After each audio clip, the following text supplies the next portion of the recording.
गई है supreme court की तरफ से। सुशील, हमसे बात करने के लिए बेहद शुक्रिया।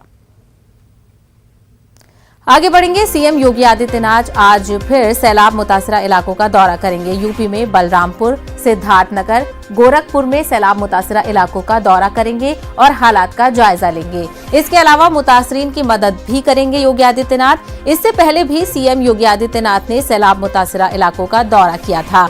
बहराइच, गोंडा, बलरामपुर में सैलाबजदा इलाकों का हवाई दौरा किया था।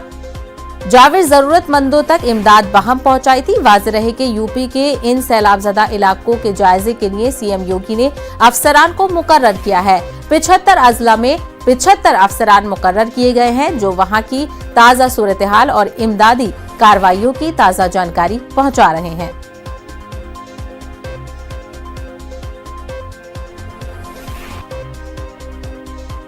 बात करेंगे राजस्थान की, तो राजस्थान के 6 अजला में हुए